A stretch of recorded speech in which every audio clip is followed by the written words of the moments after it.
Three.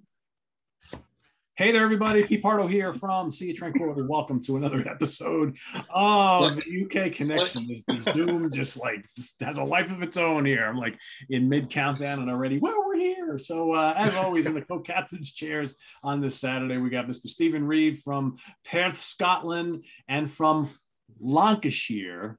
Lancashire. Lancashire. I was saying it right for so long. What made me start to say it wrong? You're American. Yeah, that must be it. Simon Bray's in the house from Really am. Quite literally in the house. Lancashire. Is that better? Lancashire. That's it. Lancashire. Lancashire. No, it's no la. It's like la Lancashire. But no sheer. It's sheer. Lancashire. Sure. Lancashire. I'm confused now. Anyway, whatever. So the first 5 minutes of this show are just random noises. La la la. Her. Yes. Oh, Punky came back. Excellent. Good times. So as we've announced, today is favorite, least favorite Styx albums. That's what the task is at hand. But before we do that, Simon is going to share his beverage of choice for today. Then Stephen. Yes, I am. Yes. Ordinarily, at this point of the year, if there hadn't been some form of worldwide pandemic, and if the powers that be hadn't have said, hey, why don't we do everything on Microsoft Teams these days? I would have definitely been in Welsh Wales, in Cardiff today, and I would have probably been having several pints of Brain's beer. Yes, I would. So I thought I actually would. Now, the only one I could find around here was of the gold version. It's acceptable. It's not the best, but I am going to thoroughly enjoy it. Right now, it's got a dragon on it. How cool is that? Oh, nice. Very nice. Because if we like nothing from Magnum, dragons are real. Yes, they are. And we chase them the quite often, right? Don't we? That's the wrong show. Yeah. Wrong show. Yes. Damn, he didn't look at that spreadsheet today. Do I ever look at it? No. Yeah. Today Simon is doing the best support acts from the 90s.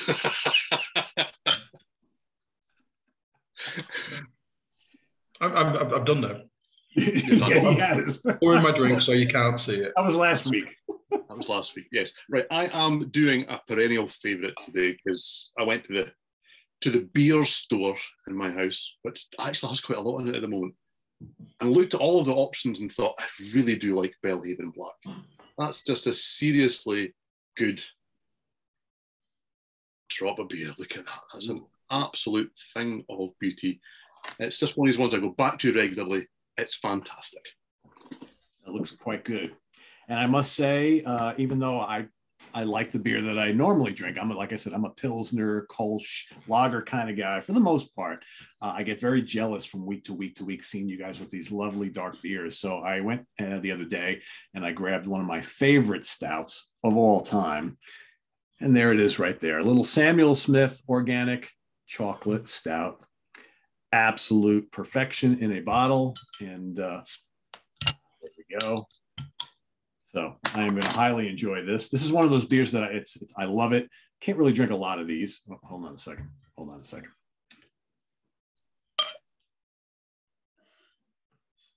Am I graduating today? There was an awful lot of comment about how incorrect I was last week because it was a German beer that you were drinking. Supposedly there should be enough head on that you can bite it. That's what one of the comments. Look at that, Steven Reid. Look at that. There you go. Right. I can learn new things, right? You can teach this old dog new tricks. Cheers, gentlemen. Cheers, massive ears. Oh, cheers. That is so good. This is probably, a lot of brewers make like a chocolate stout, and some of them taste too much like coffee. I'm not a coffee guy at all. This tastes like chocolate. And it's got good mouthfeel, and I like that a lot. I usually buy that around the holidays, but I saw it and I was like, I'm feeling one of those. So looks good. Yes, absolutely. So now to the task at hand. Our our two favorite Styx albums. We're going to have Simon kick us off, Steven go second, me third, and then we'll get to our least favorite and then our wild card. So, Simon, what are your two favorites? I understand we might be in for a surprise here today. I feel like we probably are, but I'm going to start off with the arguably more obvious one of the two. My probably absolute favorite Styx album is what JY calls Paradise Theater. Yeah, big fan. Really, I just wholeheartedly love this record from start to finish. Even though because it's an album, you have to kind of flip it over. Yes. Yeah, just great. It's almost like there's a plan behind the entire album. It's almost like there's a concept, isn't there? Yes, there is. And normally that makes your Uncle Simon tune out. Not in this case. I mean, what a side one. Apart from maybe Nothing Ever Goes as planned. Yes, mine is etched as well. Everybody's in the world. All of them were. Yeah. So, you know what? So I had that back in the day, but I don't remember mine looking like that. Was that like just a UK thing, or did I not buy the right issue? It's a limited edition of everyone ever made, isn't it? Yeah. As far as I'm aware of it, they all came like this. Yeah. Yeah. I don't remember, unless I was just too dumb to look at it, because I was like, on the record, whatever. Yeah, you don't have the etched version. There you go. Exclusive on the sticker, but it was exclusive to all of them. Yes, absolutely, every single one of them. But you know what? It's a really great record, and one of the things that I have found, and I'll bring this up now, is how many songs by Styx that I really like are actually sung by JY. Hell yeah! Or maybe the verses are sung by JY. I think that's going to be a relatively recurrent theme. I really, really love Snowblind.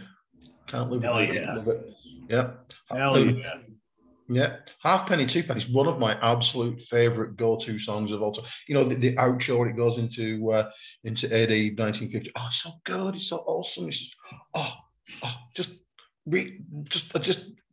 I think it was my real intro into the band. I think it was. Yeah. And it's just a great record. And just look at the poodle-related hair going on there. Yep. Oh, yeah. Great. Yeah. And JY could have been in Angel, couldn't he? Really could. That's just fantastic. And the twins have to share a box. Yeah, I noticed that the other day when I looked again. I was kind of like, did they agree to that, do you think? And Tommy looks like he's like 15 in that picture. Yeah. Tommy looks like he's 15 now. But, there you go. Kind of. But yeah, great record. Absolutely love it. Like Steve and I've listened to every studio album recently. We're all better for it. Trust me. I did it chronologically. Nice. Yes. That's the way to do it. Yeah. Except for the covers album, I left that till last. More of that later. And just love it so much. It kind of marries all their proggy tendencies and their poppy tendencies, kind of reins in Dennis's showbiz to some extent. Again, more comments on that later. It's just a great record. And it's my favorite. I know that their best is probably a little bit earlier than that. I know it is, but we're not doing best. We're doing favorites on that record. I just love it. Love it. Would you like to know, Simon? Would you like to know what Jeff Barton thought of it? I would. And the reason I can tell you is because when I took out most of my vinyl from this era is a little battered and worn because, I wasn't the first person to own these lovely things. Most of my vinyl was bought secondhand with pocket money and my wages from when I was working at weekends. So this one inside it comes Jeff Barton's album review, which I had forgotten was in there. Look at that Guitar Hero picture of JY there. That is tremendous. Look at that. Wow. Okay. That is the coolest thing I've ever seen. Conceptualism. Future pomp conceptualism. All righty. There we go. So I won't read the whole thing because it is really quite lengthy, I have to say. I mean, not as long as my diatribes on Sea of Tranquility, but it's long nonetheless.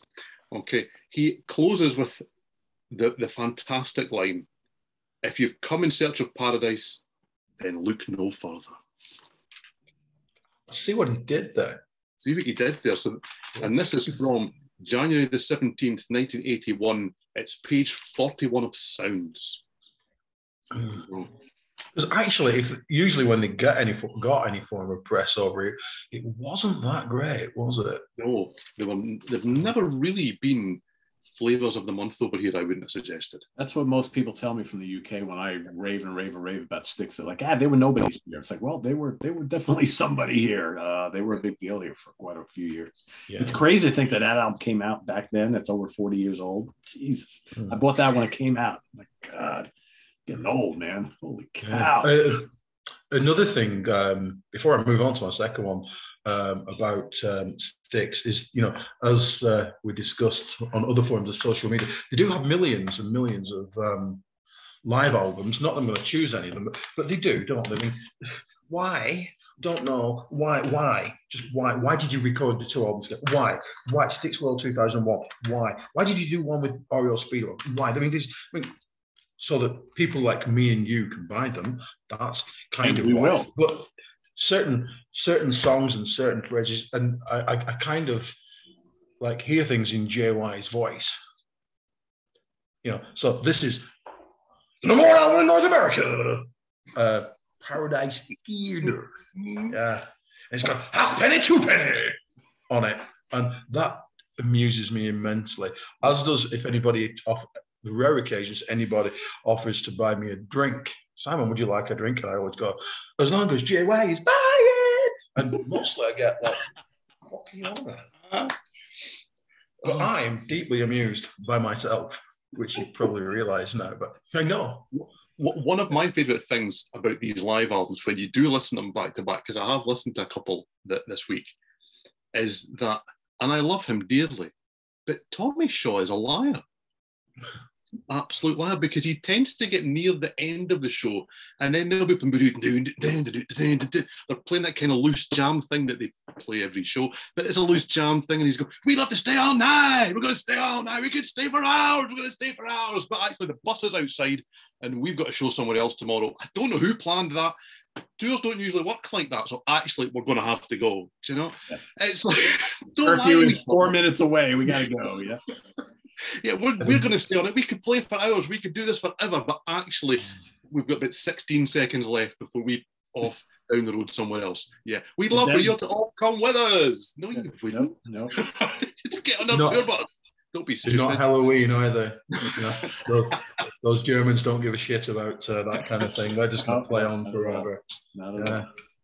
Stereotype breaking. Should I move on to my next album? Yes. This is one where I think I might be by myself. Yeah. Cyclorama. I love Cyclorama. I absolutely love it. I really, really love it. Which is saying the same shit over and over. I love it from start to finish. Billy Bob Thornton turns up. That is always a good thing. It really is. But These Are the Times should have been a massive single. Absolutely. Right? Absolutely. Just behind Half Penny, 2 penny in my favourite Styx song.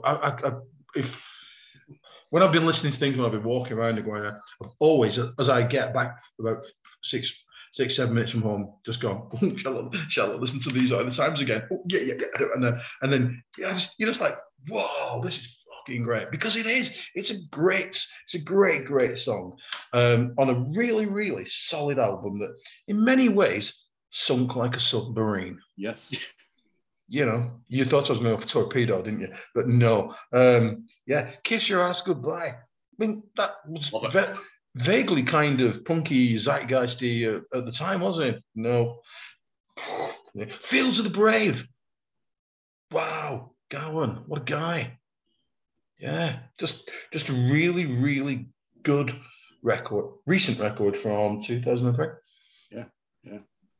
Yeah, did no business at all, and it totally turned them off from doing other albums for quite a while. And I'll be the first to admit, when that album first came out, I was like, this is pretty good, and then just never listened to it again. And I didn't actually really get into that album until like maybe 5 years ago when I decided, I think it was right before The Mission came out. I started re-listening to Cyclorama. I'm like, holy shit, why did I not like give this more time when it first came out? This is an amazing album. And since then, I listen to it all the time. There are albums outside, you know, the big six or whatever you want to call them, that are really, really worth your time. Yeah. There are some turkeys. Oh, yes, we're coming to the turkeys. Don't worry about it. But yes, Stephen, there are. I'm going to name and shame the turkeys.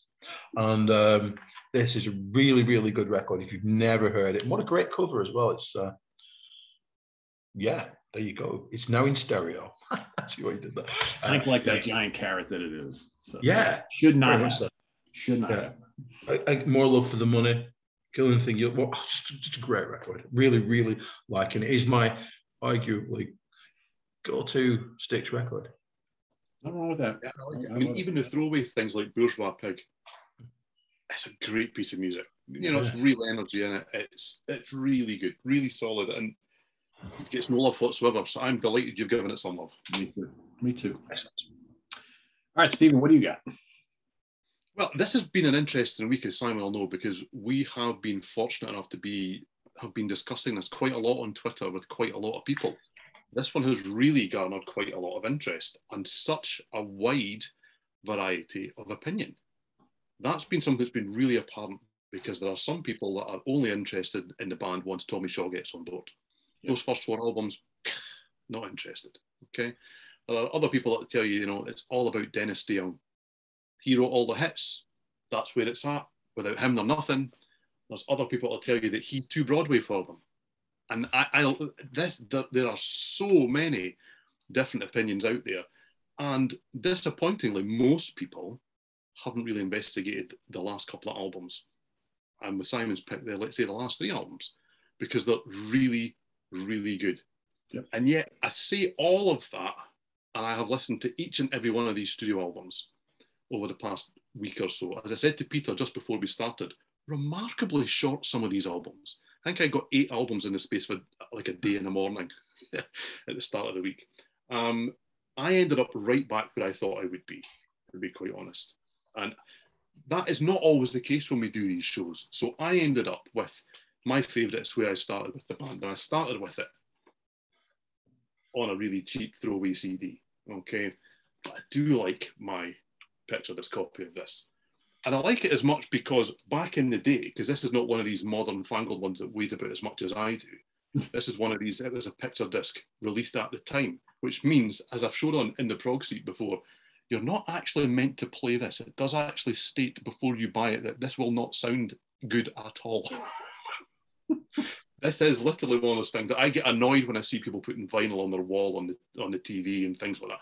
This one really is probably meant to be on the wall and not on your record player. However, Pieces of 8 from 1978 is just a stunning album. It's absolutely phenomenal.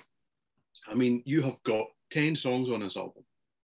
2 of them are a little bit kind of, you know, incidental, a bit short, just kind of moving between songs or ending the album off.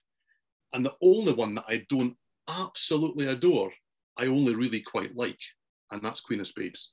And I really quite like that song. Okay, and there you go, right? And Peter's going to go, he's mad. Well, he knew that anyway, so that's fine. Okay, so that leaves me with Great White Hope, I'm Okay, Sing for the Day, The Lords of the Rings, Blue Collar Man, Renegade, and Pieces of 8. I mean, that's the absolute bedrock of the live show. It's unbelievable how many stone cold classics they managed to squeeze onto one album with a great cover, I may add, and then they echo it themselves on the back, which is really cool. It's just an absolutely fantastic album. And what I really like about it as well is that this is reasonably evenly split between who writes the songs. Yep. You do have, you know, Tommy numbers, you've got JY numbers, and you do have a bit of show from Dennis. And that, to me, was the perfect combination of Styx. I like all aspects. I will go out there right now and say, I like Babe. I don't have a problem with that song because it's a great song. I don't need to hear it every day, to be fair, but I still like that song. There's pop on here, there's rock on here, there's prog on here, and there's pomp on here. And I love all of those things if they're done well. And they're all done phenomenally well here. I can go back to this any day, and it sounds fresh, and it sounds vibrant, and it sounds remarkably relevant for an album that was released when it was. So that's my number one choice, Pieces of 8. So for my second, I nearly went with Simon, because I nearly went with Paradise Theatre, because it's a tremendous album. But I ended up going to The Grand Illusion. So from 1977, this is the 7th album. It wasn't quite so clear cut, because this was a really tight race between this and Paradise Theatre. I don't quite love every song quite as much as I do in Pieces of 8, but you're still looking at things like Miss America, Come Sail Away, Fooling Yourself, The Grand Illusion. It's just fantastic. And what struck me about this album, I do like that album art as well. Again, it's really well thought through album covers that are memorable and not twee. It's really cool. But how good are the rhythm section here? How good are the brothers on this? It's so vital. I mean, the drum breaks are not just there for show. They carry the song, they move it along. And all of the bass work on these early albums, especially, not the early albums, this mid kind of period of albums, it's not just someone playing bass because, you know, you need to have that bottom end and you need to keep a bit of time and hold it all together. Yeah, that's happening here. But there's lots of fun involved. There's lots of little, you know, hooks that you listen out for, and where you just expect to note, you get a boom, and there's just a whole load of things on here that I just really love. Absolutely love it. This is roughly where I started with the band. Pieces of 8, The Grand Illusion, and I have just never looked back, and I still love them both. So I've gone, I think, quite straight down the line. I don't tend to, because I tend to have favourites for different reasons. But with Styx, I think that my favourites are amongst their best albums as well. So that's my 2. Yeah, and I'm not going to deviate from that. This is a band where I've always had my 2 favorites. There's going to be no surprises coming here. And then I have like a handful of others that are right behind those that I love a lot. They're not quite as good as these 2, but they're tremendous albums. And maybe at the end, we'll kind of mention some of those. But yeah, I mean, for me, my absolute favorite is Grand Illusion. It's a perfect album for me. It's got, again, a little bit of everything. I want to echo something that you both said. You know, Simon mentioned how important JY is to this band. And, you know, the fact of the matter is he was the number 1 or co-lead singer of half the albums on all before Tommy joined the band. I mean, you listen to all those early records, man. He sings in some cases more songs than Dennis did. And we got used to hearing that voice. And then when Tommy joined, you know, he did his 1 or 2, maybe 3 tracks per album. And what Steven mentioned is one of the reasons why I love this band so much is you had these 3 vocalists and everybody writing.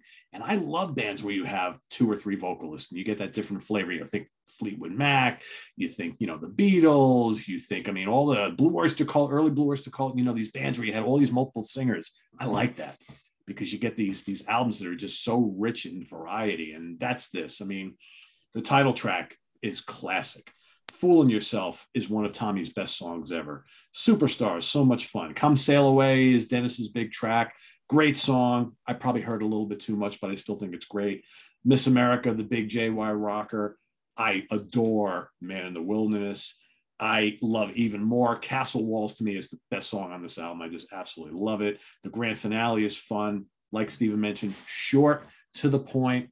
This is their big proggy pomp album. Absolutely love it with everything in me. I think I love it even more. And I've been listening to it since it came out.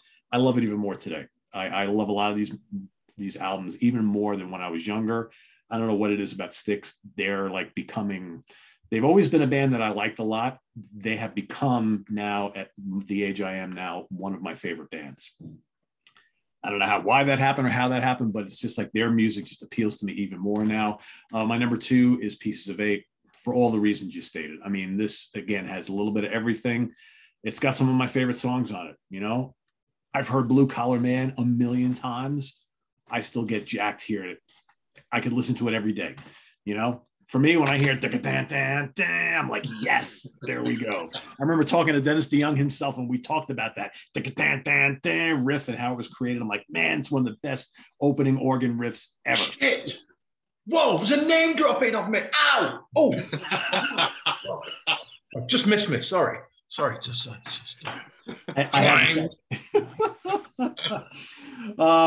Queen of Spades is perhaps my favorite. I was going to say Styx song of all time. I love Queen of Spades. So heavy, kind of dark, right? Great vocal from Dennis. Renegade is classic. Lords of the Ring, Great White Hope. I mean, Sing for the Day is lovely. Yeah, this is a great album. Great album cover. Love the back. Yeah, those are my two favorites. No big mystery, I guess, but they're the classics they are for a reason. But like I said, I fully appreciate Simon's picks too, because again, they have a good amount of albums that could potentially be at the top spots. That's what's so great about this band. So very cool. All right, well now we got that out of the way. The not so good, and there's a few of those. Simon, yes. What do you got? Yes, there are, Stephen. There are. Really. Now, I fully expect that Stephen is expecting me to go, ha, Big Bang Theory, which is pretty dog shit, to be honest. It's just, really? I appreciate, it's the great rock song, but how many of these songs do you ever need to hear again? True. I am the walrus. I can see for miles. Can't find my way home. Really? I don't need no doctor. Salty doctor. Somewhere in the city. No. But do you know what? I'm just going to say it doesn't need to exist. I genuinely don't feel it needs to exist. If you're going to cover the great rock songbook, don't cover yourselves. Really? It's a great rock song, though. And it's funny. We all own that album too. Yeah. I have it too. I didn't pull it up, but I have it. Yeah, exactamundo. But you know what I'm going to lay into? And I think, I think I'm going into fish in a barrel mode right now, but I don't care because just, there you go. Tomo arigato, Mr. Roboto. I quite like Mr. Roboto. And when I think it's one of the better songs on the album, I feel like we're in trouble. Jeez, really.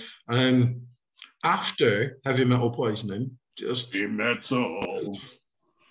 Yeah, that's good. Yes, very good. After that, it should have been an EP. And you know what? It probably shouldn't have even been an EP. It's just overproduced. Look at us. We've got more money than we know what to do with. Which, no, just, Jesus, no. The accompanying video / film with it. Oh, jeez, really? I'm Jonathan Chat. Really? Are you really? Brilliant. Thanks, Tommy. That's some really high-level acting going on there. I didn't particularly like it at the time. Listening to it again, yeah. Cool. Oh, yeah. But put that piece of cardboard on and see how it plays. It will play better than most of side 2. Hey, that's already better than some of it.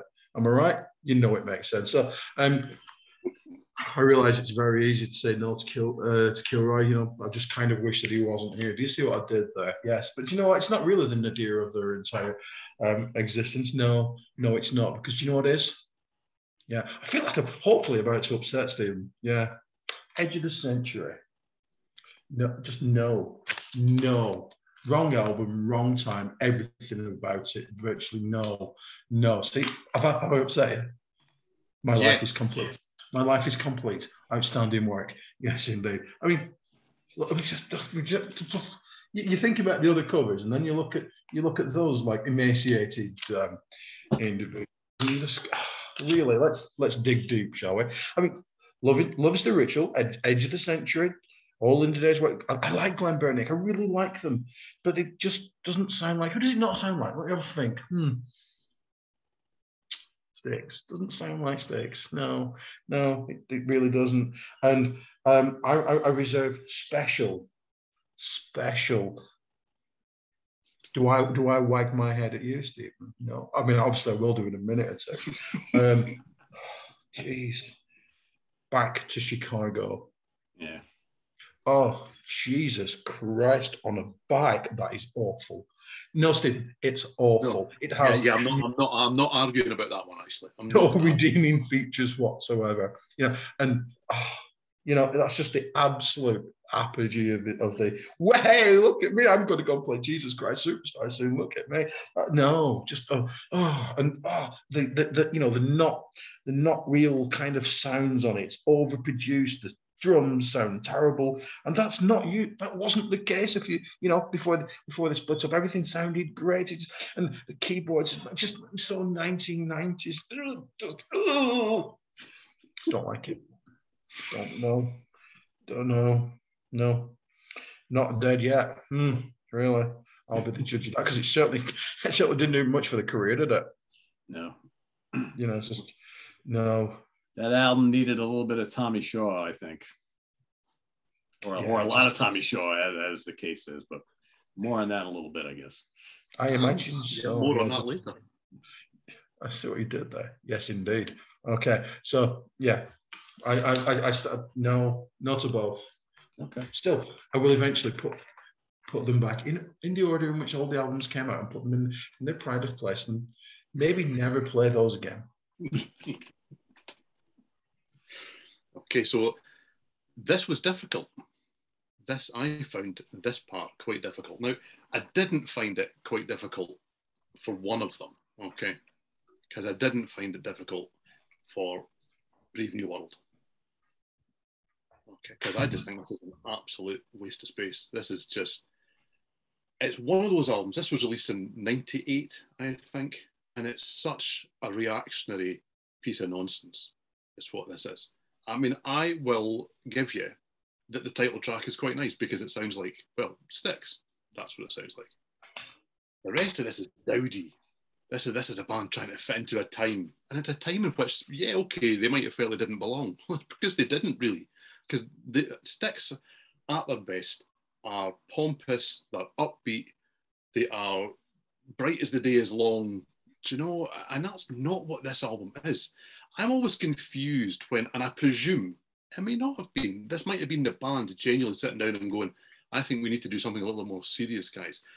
But you just can't help but get the impression that there's a record executive somewhere along the line, a label guy sitting down and going, do you know, you chaps have been away for quite some time. Things have changed around here, and I think that you need to change with them, okay? And that's what this album is. Now, I liked a lot of music before Nirvana smelled their teenagers or whatever they were doing, okay? So I really didn't want any of the bands that were making music prior to that to then not sound like they sounded, do you know? And I have never understood this concept whereby somebody sat these bands down and went, do you know, people don't really listen to this in the same way they used to. But the small minority of people that might buy an album by a band like Styx, they don't want to sound like Styx. They want it to sound like the stuff that they're not buying by everybody else. Who cares what the critics think? Because if you chase the scene, the critics go, fucking nonsense this is, right? But if you sound like yourself, then the critics will go, fucking nonsense this is. So you can't win in that sense. So at least satisfy the handful of people that are going, I always liked that band because they sounded like, well, what they sound like. True Styx fans are going to want to hear Styx. They don't want to hear Stone Temple Pilots, right? Yeah. Absolutely. So is it horrible? I don't hate it. I absolutely don't hate it. But I will be honest and say that it's probably over 10 years since I actually went and start to finish and thought, I'm going to actually listen to this whole album. And I would guess it'll probably be the same again after this week. So, yeah. That's what I think about that one.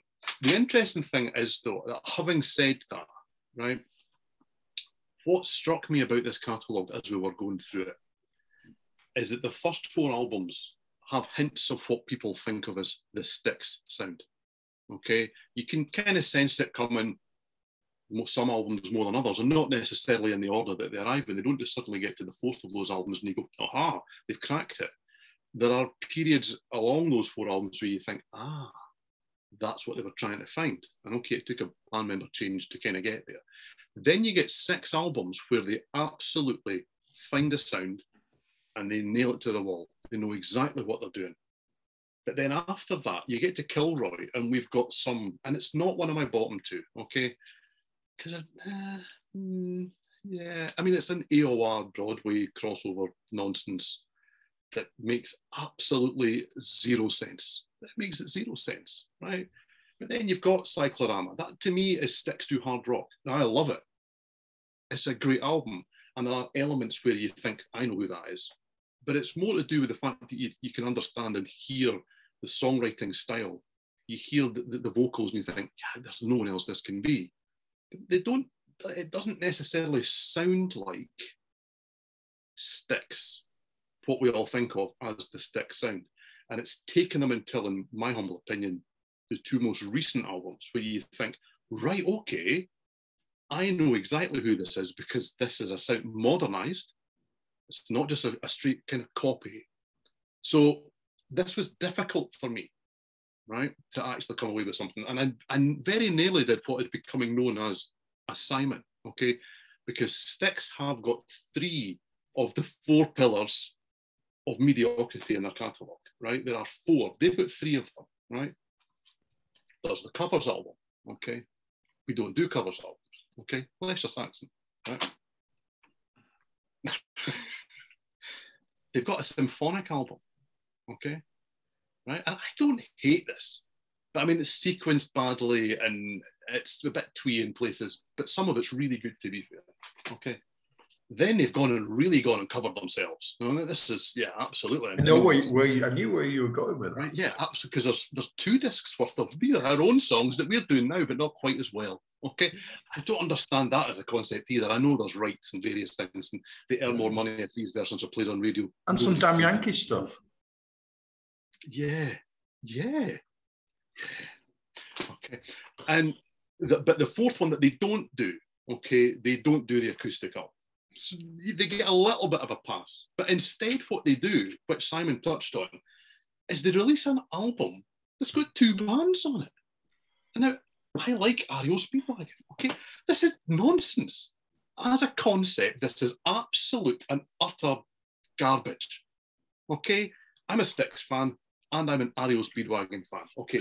Unlike Simon, I like to be able to find my music.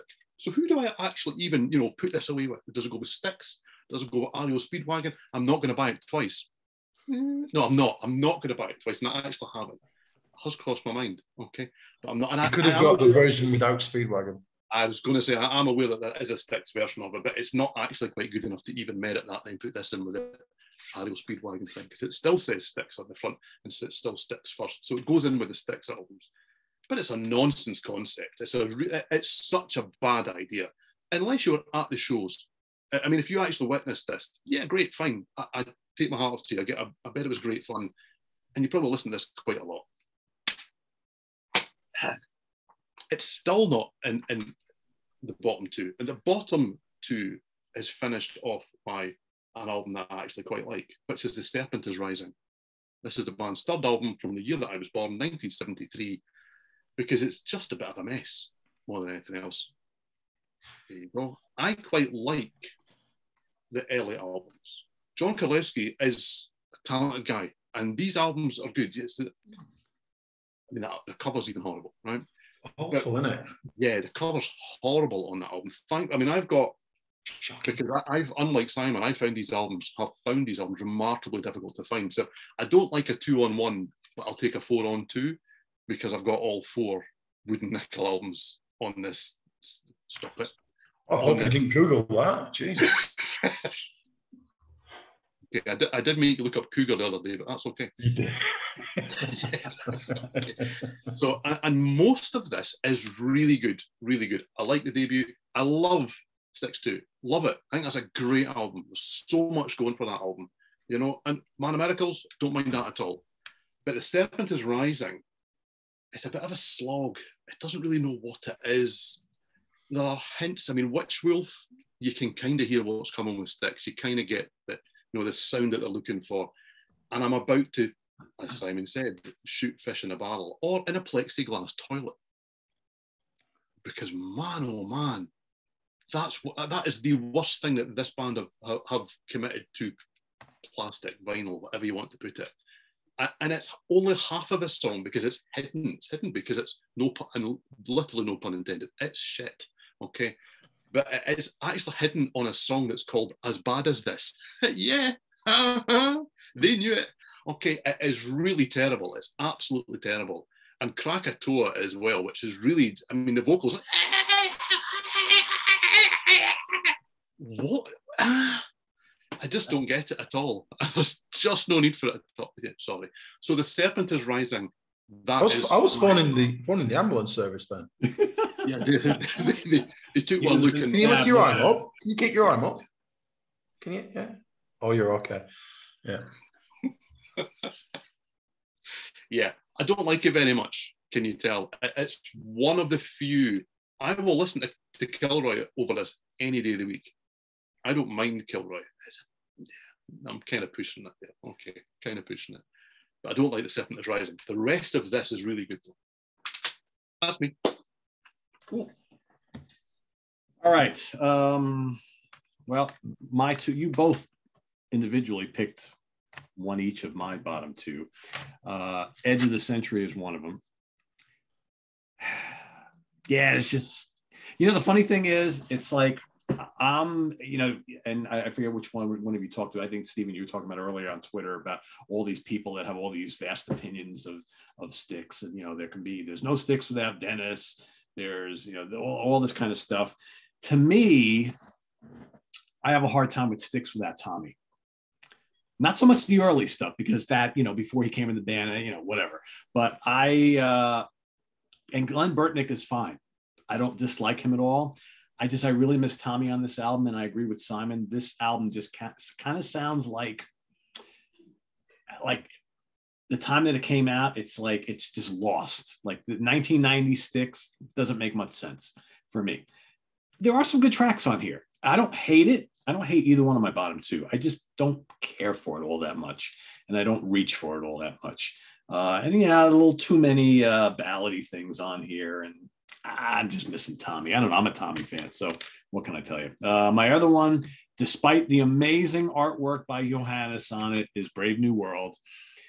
And yeah, this should have been great, because this is basically the reunion of the classic lineup. And it's just kind of mediocre, right? Again, too many ballads, too many songs that don't really go anywhere. It's got its moments, but it's missing something.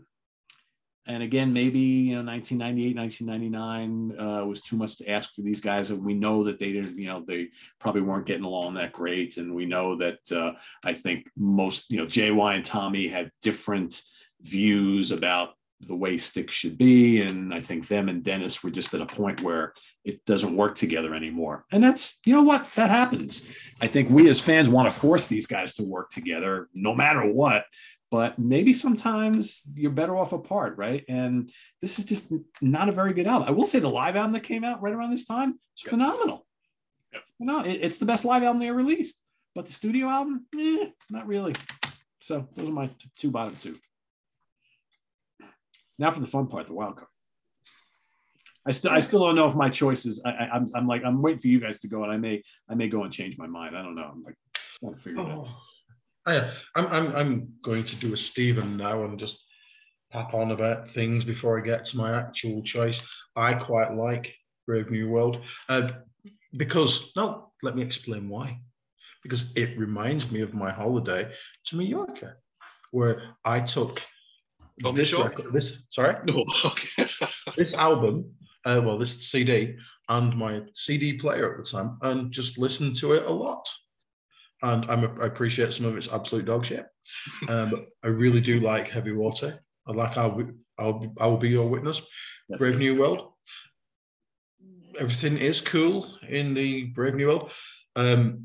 High crimes and misdemeanors, brackets hip-hopcracy, can go alongside Working My Way Back to Chicago.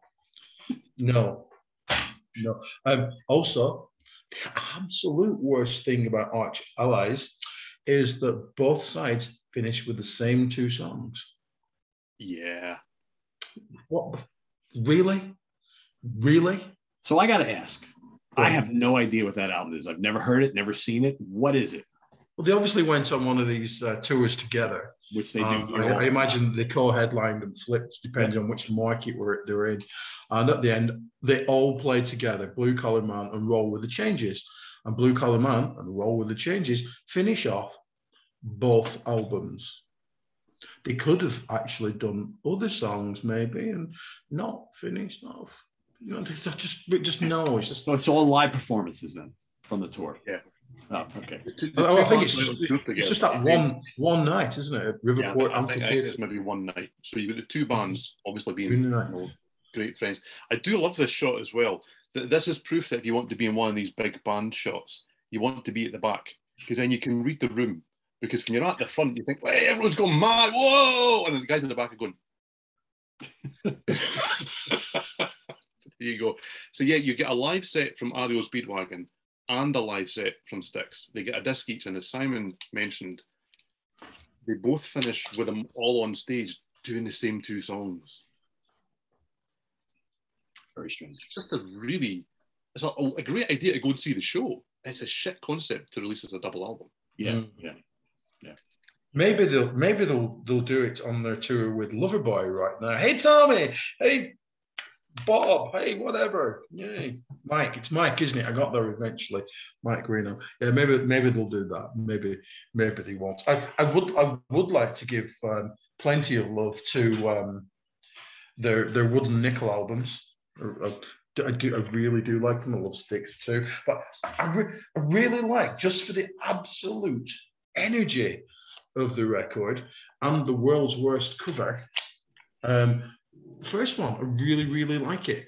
I appreciate that quite a lot of them are covers that the band has apparently never heard before. But does anybody else listen to Right Away, and then at some point want to catch a Greyhound down to Georgia? No? I'm just feeling like somebody. No? Oh, there you go. That's what it reminds me of. Yeah, but the last two albums have been fantastic. And given that I think I made Crash of the Crown my number one album of the year it came out, which was it last year? Last year. Yeah, really should pay more attention, shouldn't I? Oh, a whole year ago. It's really good. Somebody was slating you on Twitter, weren't they, Steven Reid, about they're not playing sheds, or they're not playing really big arenas. Well, they're all 70 years old. That's not quite how this game works, is it, anymore? Are they producing music that is worthy of the legacy? Are they producing music that actually sounds like Styx? Well, yes, they are, and it flows really well from beginning to end. It's when I put this on, I have to listen to it. I kind of don't care if somebody comes to the door or whatever. I mean, that is how I am with most records, to be honest. That's my primary kind of thing, and it's just excellent. It really is. It's almost as if they know what they are doing. Mm-hmm. Comfortable in themselves. And exactly. A bit like, when we said about Europe the other week, that there's a sense of maturity, there's a sense of, do you know what? It might sell 8 copies, it might sell 8 million. This is what we're up to now. Enjoy it. And I really do. I think it's a group, just stands up with all their best stuff. And if you think everything started in about 75 and lasted till 81-ish, then boy, are you in for a shock. Yep. The recent stuff's excellent. 100%. So it's always the mission. Really. However, I would say, which Universal Music, you can fuck right off if you think I'm paying 33 quid for a vinyl. This is the first Styx album that I've on actual CD for a while. Yeah, 33 quid they wanted for that, so I got that for $9.99. Got the Mission for 20 quid on vinyl. Job's a good one. 33 quid? Get lost. Just saying. Vinyl is expensive now. Oof. Really is. Yeah. Crazy. Yeah. Cool. All right. Steven, what do you got? Hey, so, very much like Simon, I want to give some love to these two albums, okay? Now, Simon has covered this one beautifully. Neither are my wild card, and they're not my wild card, not because I don't think they deserve it, but for the same reason that I didn't choose the most recent Saxon album when we did the Saxon show. I don't want anyone thinking that these are not phenomenal albums. I listened to this one for the first time in a little while, The Mission, just yesterday.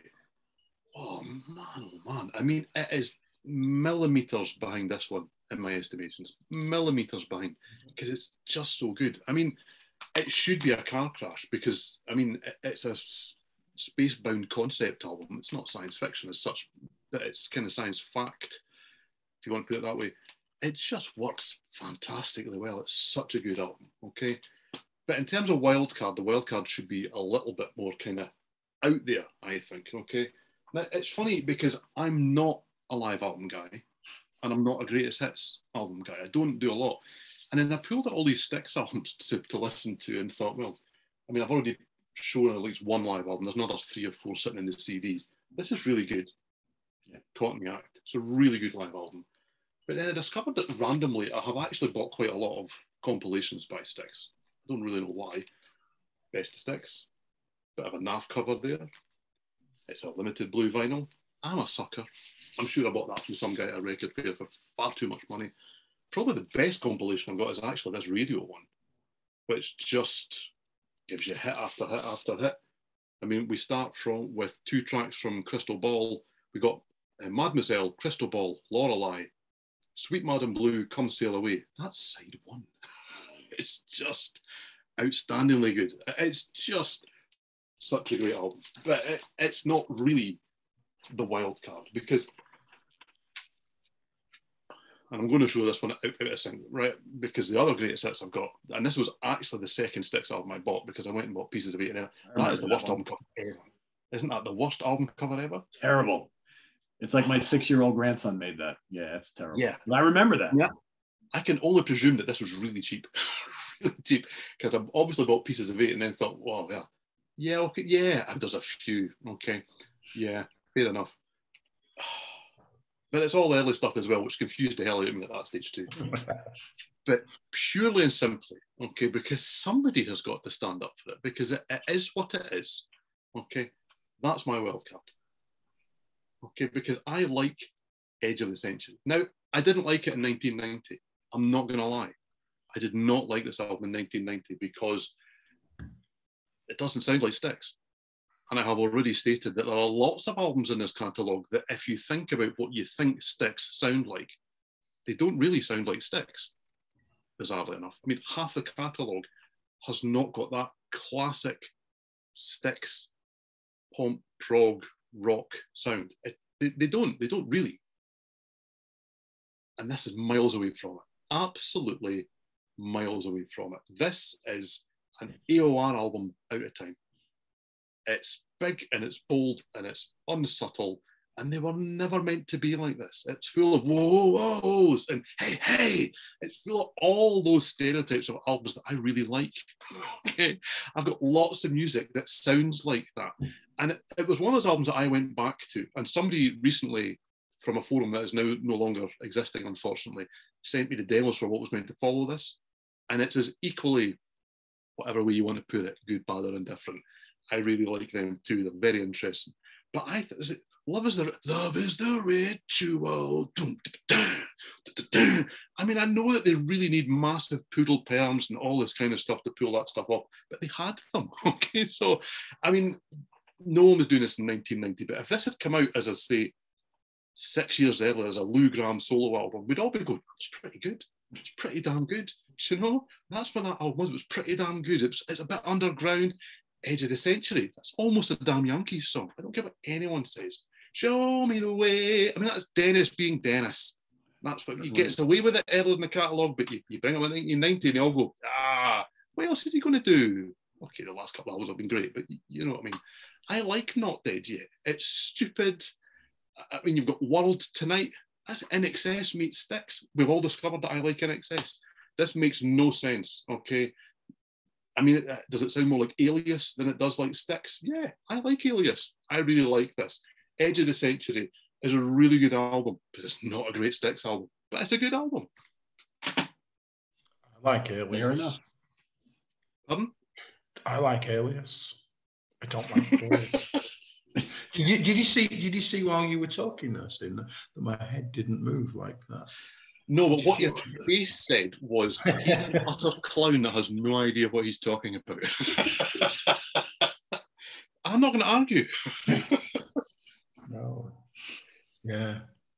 All right. So before I divulge my wild card, which was really hard for me to choose, and I'll tell you why. Because, and I agree with everything you both said about the Mission and the Crown album. They're amazing. And I love Cyclorama. I think their three most recent albums are up there in the upper echelon of Styx releases. So for me, I didn't want to pick any of them as a wild card because they're near the top. To me, near the top are my two here, followed by like Equinox and Crystal Ball and Cornerstone and Paradise Theater and the three most recent. To me, that's prime Styx. So that I didn't want to pick any of those for a wild card because I think they're just too good. So that leaves a lot of others for somewhere in the middle. And today I was going to pick a live album. I decided, no, you know what? Let me go back to the Wood and Nickel period. So I still haven't made up my mind because it was either between Serpent Is Rising or Man of Miracles. I like both of them quite a bit. And I will agree, there are some stinkers on both of them, but there's enough really good material. I mean, for crying out loud, the title track to Man of Miracles is the best song they did pre-Equinox. It's so good. Just absolutely cranks. Dennis just killing it on the Hammond organ. It's just amazing. But there's good like boogie, Southern rock style boogie. I mean, they're not from the South, but like, rock and roll feeling, Witch Wolf is heavy, it's really interesting stuff on here. So I don't know. I can't really pick one over the other because to me, these two albums kind of go hand in hand. They're very similar. So I'm just going to go with these two Wood and Nickel albums. Serpent Is Rising, Man of Miracles are my tied for a wild card. I'm pulling a Pardo today, so it's like a tie. Well, we are doing this because you were rocking out to Serpent Is Rising at the gym, aren't you? And you thought, while I'm at the gym, I'll just get on the email to Simon and Steven and beg to do some Styx, and here we are. So I think that's a very a couple weeks later. Yes. So isn't it ironic that I give as my wild card one of the albums that inspired me to ask you guys to do this episode? Absolutely. Gee, that worked out perfectly, huh? I do have to say, though, that with you pulling a Pardo on this, that we have been remarkably less behaved than the Hudson Valley Squares, who've now, what an honour, they've now borrowed the format for this, for the Black Sabbath show. Every episode has got, I do want to create a small point of order, because right at the top of that show, Peter, you said that neither of the UK Connection guys would want to. All right, I was wrong. I know it was only Simon. I know. Sorry.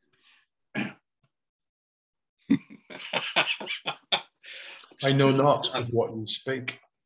I just don't want anybody out there thinking that we don't love Black Sabbath. Isn't that right, Simon?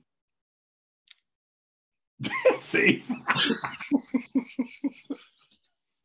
There you have it. I can't do it unless we're all three on the same page. So there you go. So you take one cog out, and it can't happen. So sorry, Steven. I didn't mean to include you. I know you do kind of like Black Sabbath. So yeah. I think more people were surprised. Like, really? There's people on this earth that don't like Black Sabbath who are part of Sea of Tranquility? Yeah, it's okay. I'm not one of them, though. I like them. Like some, the one with the midget singer. I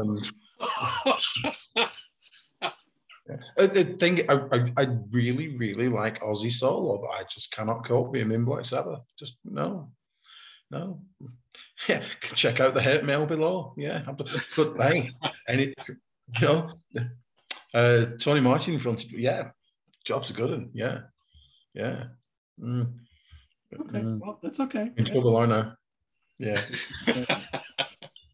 Anyway, back to Styx. Before we lose our entire audience here now, right? They went ages ago. It's just I'm just waiting for your mate Dennis to turn up. Jenny, you're talking to Dennis. Ooh. Yeah.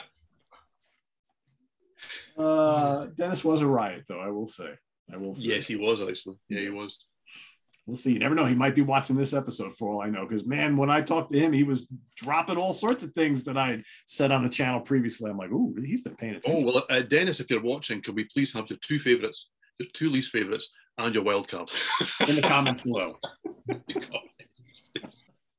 Before we go, submission? Really? Fuck, we'd have thought that. Before we go, I do want to mention, we talked about all these great Styx albums, but some of their members and ex-members do have some really very enjoyable solo albums, which Simon has been kind of modeling. There we go. And you see that Tommy album is front and center. Only because there's no wallpaper there. Yeah, there you go. So I got to have something there. But anyway, we got some really good Tommy Shaw solo albums. Dennis has got a bunch of himself. I've never heard the JY stuff, so I don't know. But I'm assuming, since nobody talks about the JY albums, they're probably not great, is my guess. They should be, but I don't know. That's a different program, isn't it? It is totally a different when you catch up with me. See, that's why I couldn't afford Black Sabbath albums. Totally understand. So I will have to go out and listen to those. All the other stuff I know, the JY stuff, I don't. I would like to, because JY is like the coolest. You would think JY would do these like great heavy metal, hard rocking albums, and from what I've heard, that's not the case. And then by Simon's sourpuss face, I guess that I'm way off on that one. So okay, well, whatever. Yeah, isn't it funny how JY always came across as a cool one? I always think that Tommy comes across as kind of like the teacher's pet. I mean, I love Tommy Shaw, solo and in Styx, but he reminds me of a puppy dog. Yeah, whereas Dennis, I think, was the swot at the back of the class. You know, he was kind of doing his own thing, passing all his exams, getting A+ in absolutely everything, whereas JY was just tipping the desks over. Bring it together. Yeah, that's right. That's right. So there you have it, everybody. Our two favorites, our two least favorites, and our wild card choices for today. So you know the drill. Down in the comments below, list your two favorite Styx albums, your two least favorite, and your wild card.